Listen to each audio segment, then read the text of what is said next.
Hey there, folks. Good morning, Tickety Talkers. Today I'm going to tell you about Barney.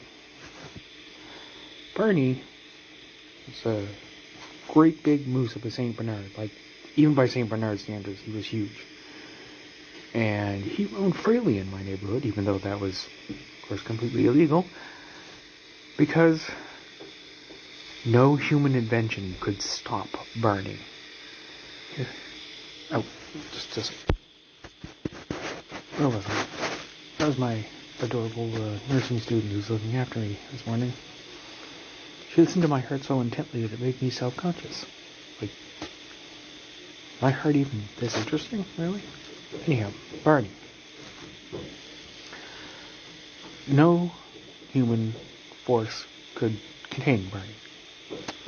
His owner had gone all the way up to, like, a chain thicker than your arm made of very tough steel. Didn't matter. Barney just pulled it out of the ground and kept wandering. Luckily for the neighborhood's safety, he was a very sweet dog. He was a gentle giant, so he wasn't a risk to anybody. And he had a little circuit of other dogs of the neighborhood that he would visit. Dogs that didn't have his level of freedom. It was kind of cute. And when I was a paper boy, I made friends with Barney. Because once you get over the fact that he's, Cujo, it's a sweet dog. Once you get over the fact that he's basically Cujo, he's a sweet doggy. And so he would follow me around when I was putting papers, because I'm a big softie, so I'd pet him and I'd scratch him and I'd tell him he was a good doggy. But he's a monster. And I became very amused by the fact that other people were afraid of him. Just let me be, So,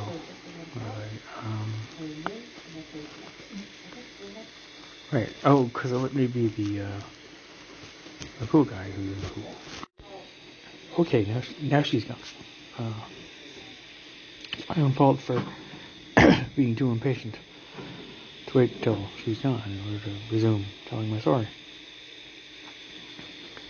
Anyhow, so I like being the cool guy who can walk up to what is apparently a monster and just go, "Oh, who's a sweet boy? Who's a good boy?" This is made especially impressive by the fact that Barney's woof was so loud and so deep, you could feel it in the pit of your stomach. So it'd be like, woof, woof, woof. And honestly, your central nervous system would be telling you, run. But I was very fond of big old Barney. And this all came to a head one day when I was walking with my mother, my sister, and one of my sister's friends through Barney's neck of the woods. And Barney wanders up to me, and he goes, because we're friends. And I just did what naturally I do, walk up, scratch him between the ears, tell him he's a good boy. And only then does it occur to me to look back at my mom and my sister and my sister's friend, and they're terrified, of course, because he's a frickin' monster. So, I thought it was really funny. I really got to be, Mr. Studley that day. What can I say? I hate to admit it, but I really do love to show off. I do it instinctively. Instinctively? Automatically? Compulsively? Want to be honest? So that's my little story for now. Maybe I'll do a health update separate later on. Something to do. I guess that's all from me for today, folks. I will talk to you nice people again tomorrow. Bye-bye.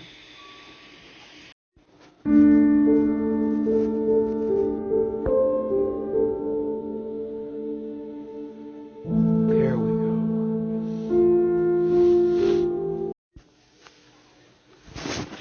Dear American media, please stop covering Trump's ass.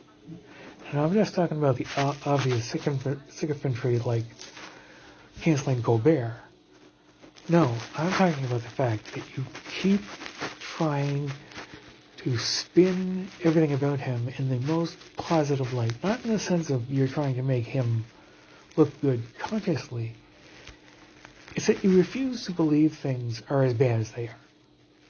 You keep reinterpreting the facts as if there is a chance he is actually a good president. You don't want to believe that the United States is now a bus driven by a madman, a lunatic, and not a particularly nice one either. You have to face the facts, or you'll just drift further and further away from the people and become more and more irrelevant. You have to say the absolute truth, even if it's going to sound biased to the Fox News crowd. They'll never like you, okay? Accept that. They will always hate you because they hate the truth. They hate reality. Their entire thing is about denial. So, forget that. Assume no matter what I do, they're going to hate it. No matter what I do, they're going to hate me. So, I can might as well just go ahead and say things exactly as they are. Trump is a madman. The United States is headed for the cliff. And it's really up to the American people whether they do like those people on 9/11 did and seize control away from the madman that wants to steer them into disaster, or whether they just sit there meekly and fly into the second tower. I totally agree with everything you're saying. Thank you, dear. No, I'm saying I liked your term about the bus being driven by a lunatic. Thank you. I have never... Well, that was it. A story about a dog and me bitching about American media basically sucking... probably shouldn't say that. Just sucking. Just being terrible. So, guess that's all from me for today, folks. I will talk to you nice people again tomorrow. Bye-bye.